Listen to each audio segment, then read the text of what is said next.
What's up guys, today we're going to be comparing the iPhone 16e to the iPhone 13, and we can come from this from two angles here. You got people who have a 13 maybe looking to upgrade, and then we also have people who don't have either, just looking for a cheaper iPhone.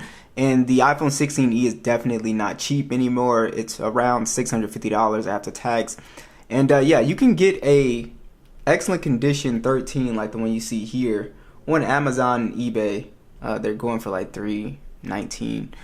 And yeah, so let's see how both phones stack up. The first thing you'll notice is the camera. So no ultra wide camera on the 16e. We'll look at the shots a little bit later, but yeah, that's pretty much the biggest difference that will pop out here. And then we also do have a matte finish on the 16e, and then we also have a glossy finish on the 13, which you can't really see the fingerprints like that on this blue color, which is nice.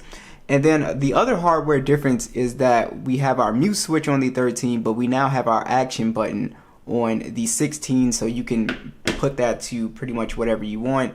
So I have it set to the visual intelligence thing. But yeah, those are essentially the differences with the overall hardware here. These two phones have the exact same display pretty much. They both have the Super Retina XDR OLED. They're both 6.1 inches and they're both HDR10. Both have 1200 nits peak brightness, and they pretty much have the same resolution, 1170 by 2532, and they have a slight PPI difference, but it's not a big deal. You have 460 on the 13 and then 457 on the 16. They have the same notch, and they're both 60 hertz, same bezels and all that. And as far as looking at the colors, they look exactly the same as well too. So there is no, difference between the displays on here, unfortunately. All right, so let's look at the specs a little bit closer here. Now the iPhone 13, it does have the Apple A15 chip, 128 gigs of internal storage, and 4 gigs of RAM. Now with the iPhone 16e, we do have the Apple A16 chip, 128 gigs and 8 gigs of RAM here, and you guys can see the difference in the single core and the multi-core score. So the 16 is definitely a little bit faster in these benchmarks. And if we check out our 3D Mark scores here, show you guys. So we got 14, 10 to 17 frames, 19 frames, 11 to 27. So that is the Wildlife Extreme. And as far as your everyday use, you might not see too much of a difference between these two phones. They feel pretty similar since both are 60 hertz.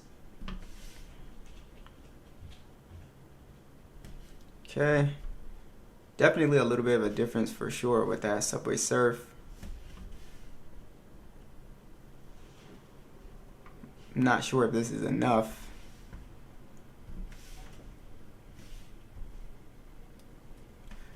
Yeah, they roughly feel the same, guys.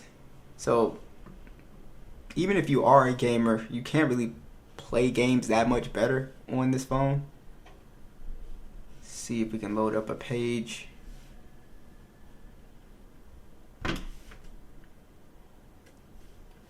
Okay. So they just feel very similar for like your general usage. So if you're not like a super heavy user, you might not see a difference.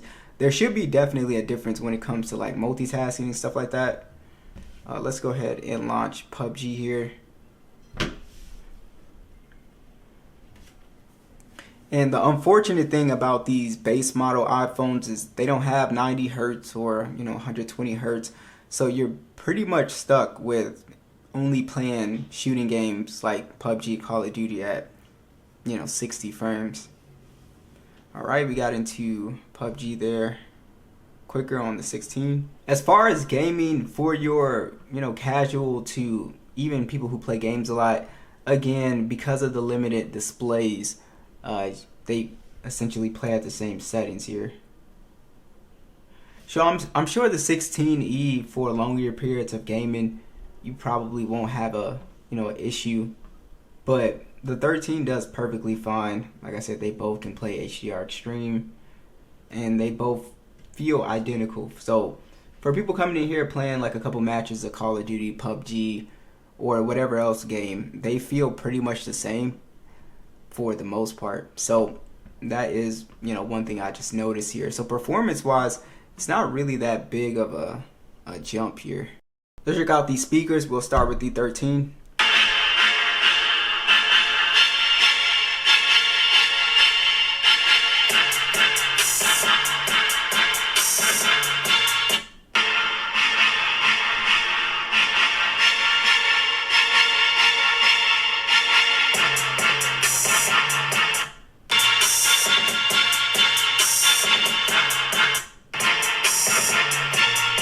Yes, the 16 is definitely louder and a little bit cleaner.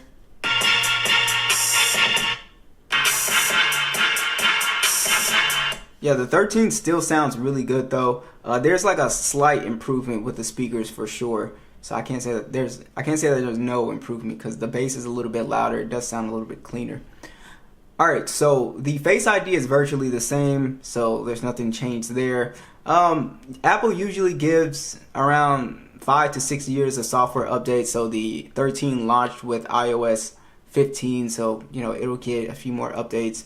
And then we also do have the 16 with the Apple Intelligence thing. And I'm not a huge fan of Apple Intelligence. I mean, it kinda works, so let's see if it'll recognize the 13. Like, it just kinda works. Well, let's just see if it'll. But there's like okay, so it did work. Yeah, but the Apple Intelligence stuff is okay. You can ask it questions and have it set, calendars and alarms and stuff. And, I'm sure there's a lot of like little AI stuff that you can do with it that can be useful. I just never find it useful personally. Then you can create your own emojis and stuff like that. So this is stuff that the iPhone 13 doesn't have because of the RAM limitations. And yeah, so that's one thing that you might be interested in, but that really is up to you. You can also just get an iPhone 15 Pro or something like that. All right, let's discuss the cameras, guys. So the cameras, you have a dual camera setup on the 13. It's a 12 megapixel standard and a 12 megapixel ultra wide. You can shoot in 4K 60, and it has a 12 megapixel selfie that shoots in 4K 60. Now you do have a newer camera on the 16E. It's a 48 megapixel standard, and then this one can shoot in 4K 60 as well. And then you have a 12 megapixel selfie up front that can also shoot in 4K 60. But one thing that you'll notice is that the cinematic mode is not on the 16E, so that's one feature that you actually will not have. And the max zoom capability goes 10 times instead of the 5 times on the 13. Check out these side-by-side stills video. Let me know what you guys think.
I still get very good battery life on my iPhone 13, and it's simply because, the battery health is 100%.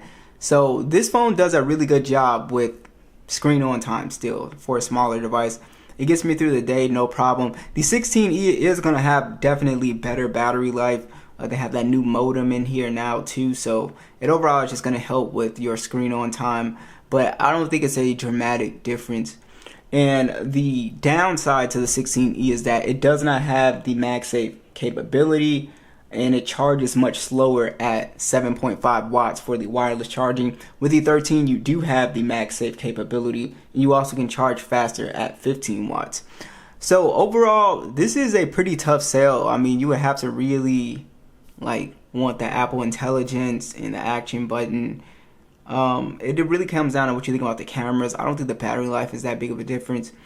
Yeah, guys, but you can honestly just get a used 15 Pro if you really want Apple Intelligence, and you also get the ultra wide and telephoto. So it's just a tough sell if you're deciding between these two phones, but this is a much cheaper option than the 15 Pro as well too.